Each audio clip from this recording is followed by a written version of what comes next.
welcome or welcome back to my channel. Today I have a very exciting video. This has been my glorious little project for the last year, I want to say. This sketchbook I started on the 6th of April and it is the 2nd of April of the next year. And I have only 4 more pages until it's finished. A round of applause. Can we have a moment? This is actually one of the first sketchbooks I've actually fully finished. I wanted to take you guys along to finish this one up in this video, and then the next video will be a very exciting sketchbook tour. And I think it'll be very fun if you guys are also artists to just grab your sketchbook and draw along with me. Let's get drawing! Welcome to the first episode of Ink and Think. This is a little podcast, or more like a series of videos where I take you guys along into my sketchbook and talk about various topics surrounding art and my own experiences with it. In this episode, we'll be talking about creative habits and the dreaded reliance on motivation. At the end of the day, I'm not a professional artist, a coach, or anything like that, so I'm talking with my own experiences in the back of my mind. What I am, though, is a full-time art student, have been for the past almost 2 years. And we all know that when it comes to assignments and homework of any kind, nothing would get done if we only relied on motivation or raw talent. When I was just a wee child, art came naturally to me. I drew during class, I drew after class, I even dreamt about drawing. There's this anecdote my mom brings up every now and then from when I was in middle school. My teacher had made some kind of comment about it being okay if I doodled during class, as long as I still retained what was said and paid attention. Apparently, after the next day of classes, my artistic 10-year-old self had gone to the teacher's desk and showed her the pile of drawings that I had made that day. Safe to say, I am and always have been an art kid. Flash forward a few years to my 12th birthday and my first phone. A whole new world opened up, the world of social media. Before this, I was allowed a total of 30 minutes daily on the family iPad, and I would use that time to watch Speed Paints and Warrior Cats animations on YouTube. Online communities had always seemed so cool to me, and now I could finally join them. Instagram, DeviantArt, Amino, you name it, I was on there, and I was treating it like a full-time job.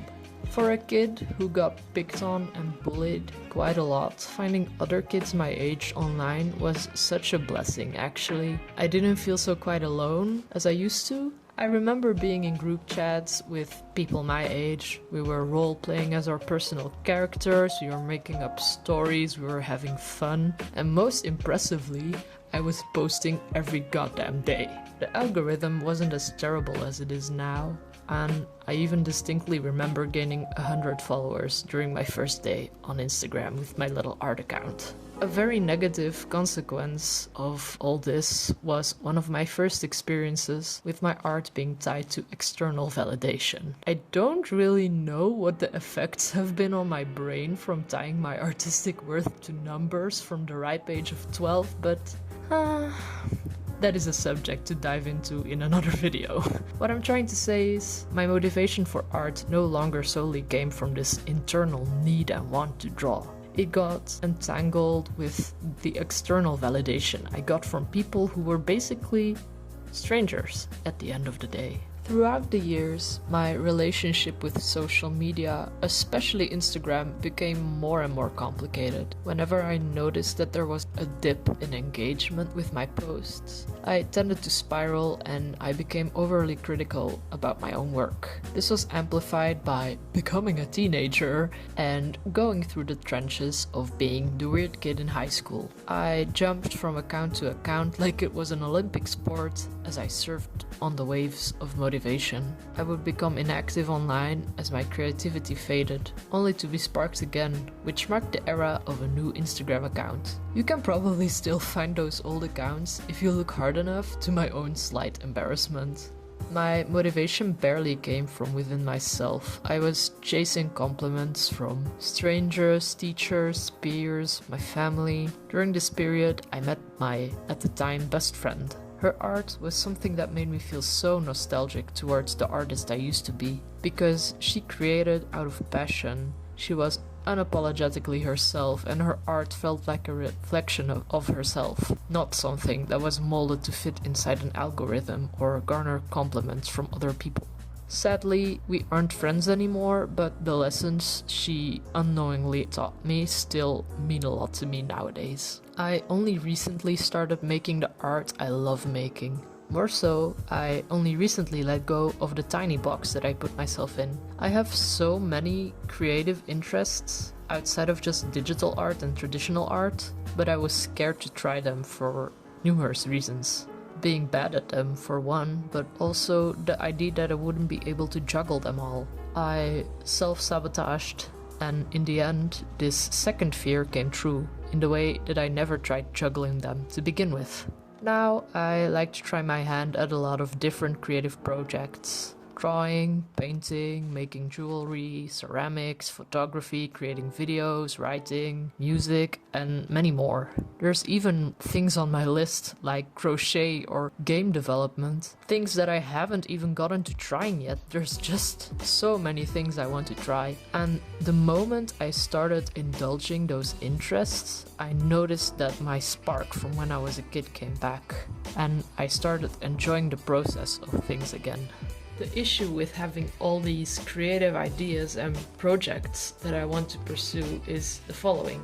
Dreaming about working on them is easy, but actually working on them in real time, more so finishing them, is a whole different beast. A lot of the time when trying something new, you won't be good at it on the first try, and if the project doesn't go as smoothly as you imagined in your head, it's easy to lose motivation. Same goes for long projects.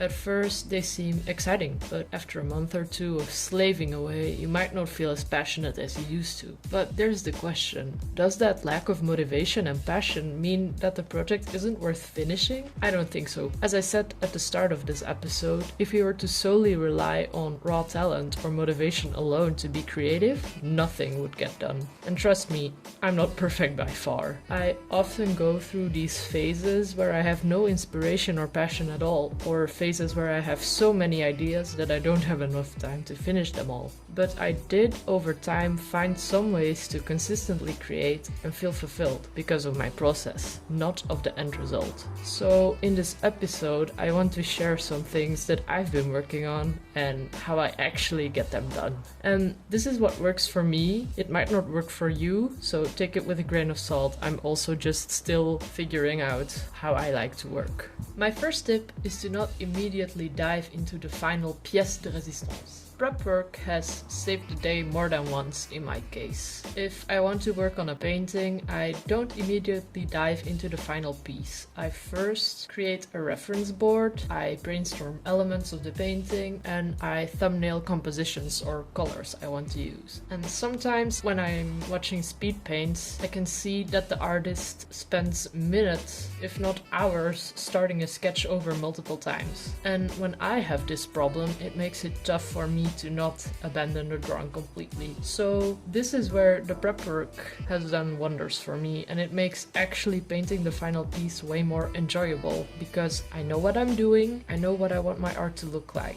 I think the same does go for other kinds of creative projects. When filming a video, I usually write a script, and when I finally learn how to crochet, I won't immediately dive into crocheting an entire sweater. My second tip comes into play during periods of time where I might have a lot going on outside my creative passions, like schoolwork, obligations towards other people, stuff like that. Time management is the enemy of a lot of artists, but I do believe you can make it work without it feeling like your entire creative routine becomes a chore. Like I said, I usually only do this when I have a lot going on or when I want to set a personal deadline. For example, my friend and I are working on a picture book concept together and we'd like to get most of it done by a specific date. I do think some people are naturally better at managing their time than others, but that with some practice it can be learned. I'm someone who likes working by a schedule, and I already make to-do lists every day, so I'm a very routine-based creature. The specific time management aspect I want to talk about is time blocking, where you set aside specific blocks of time to work on something, like you'd set aside time for meetings in the corporate world. Since I have a lot of different creative interests, it's easy for me to be overwhelmed by the amount of things I want to work on. Say that I have a day off or time after school where I don't have to do anything. If I don't have something planned out, I'll just be unable to choose between all the different options and I'll end up doing nothing. Time blocking has helped me set aside specific times for specific projects or hobbies. For example, I now have this picture book, my sketchbook and YouTube as main focus points. Day by day, I have time set aside for one of those 3 projects. I'm not super strict, so if I really don't feel like working on something one day, I can easily switch them around. And this is how I make sure my passions don't become a chore. One last tip I have is to not let ideas just float around in your head without acting on them. Write down your ideas, make quick sketches, set a time aside to explore them further. I think usually the first step is the hardest, so if you have that out of the way, then you have them for the day that you do have more time to work on them. My sketchbook is officially full. I hope you guys enjoyed this first episode, and I'd love to hear your thoughts and the potential future episode subjects below.